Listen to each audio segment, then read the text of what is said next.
Yes, good evening, student. We are discussing the chapter abiotic component. Already we discussed about the air, atmosphere, and now rest of the factors we are going to discuss. Then global warming. Global warming is what?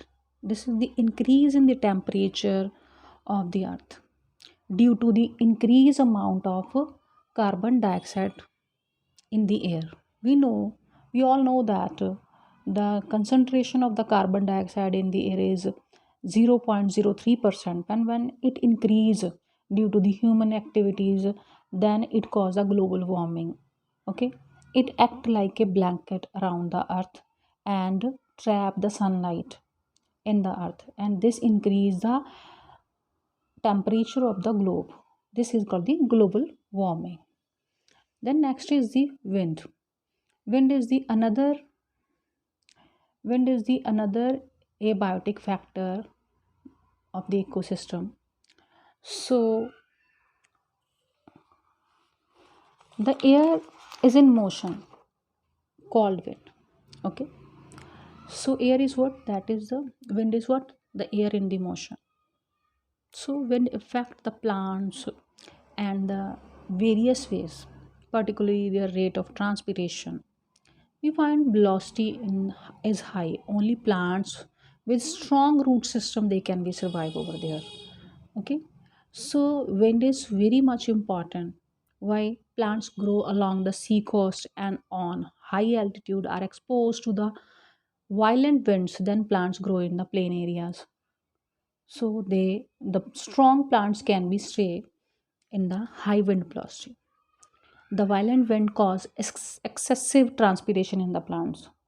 If the wind velocity is high, then rate of transpiration will be more.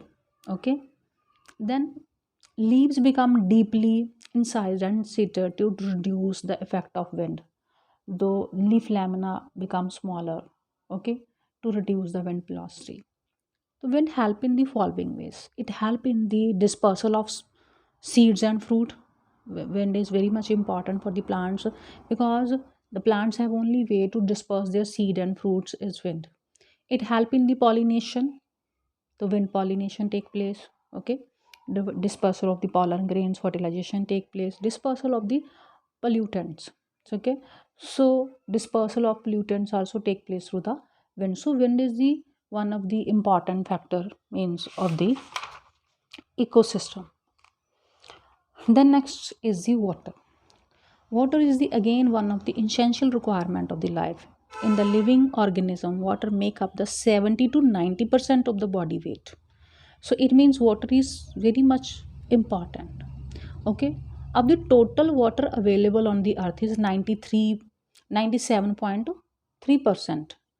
Okay. That found in the sea and ocean. Only 2.7% of water is a fresh water that we use for the drinking purpose, that are in the rivers, lakes, streams, glaciers, clouds.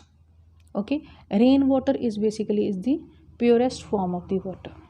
Okay, then many of the plants, they basically the requirement of the water varies from the organism to organism.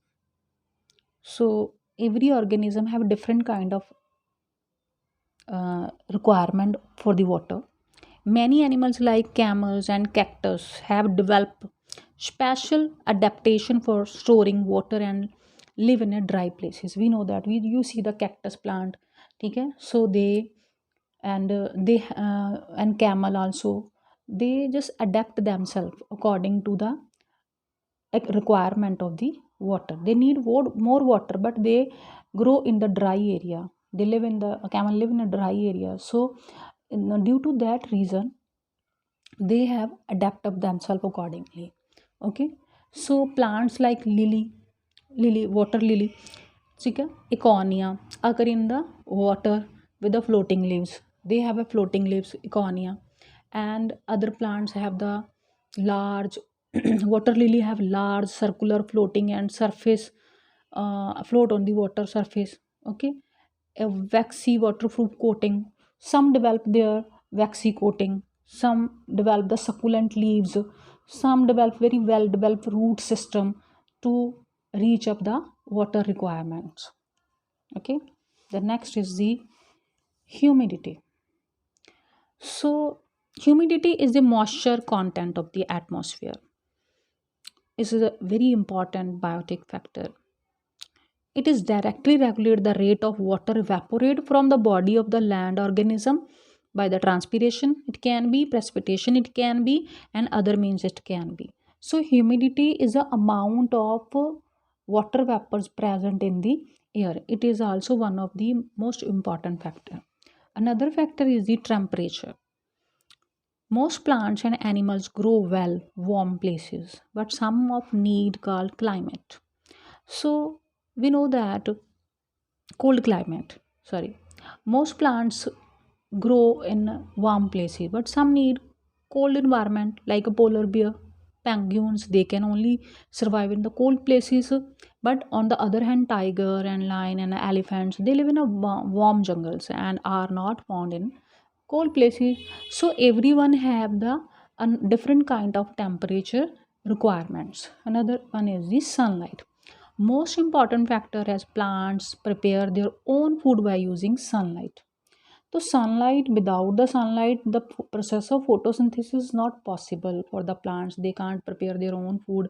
But sunlight is also important for the other organisms. Okay, and for the animals also. The rate of circulation depend upon this. Otherwise, they go for the hibernation. Then another one is the soil. Soil is an important natural resource necessary for the life on the earth. So soil is another very important factor. What are the function of the soil? It provide encourage to the plant. It help to fix the plant with the earth so they can stand high. Provide water and minerals to the plant. Okay, allow the decomposition of dead plant and animal bodies. They change into the humus, then serve as the home for a number of soil organisms.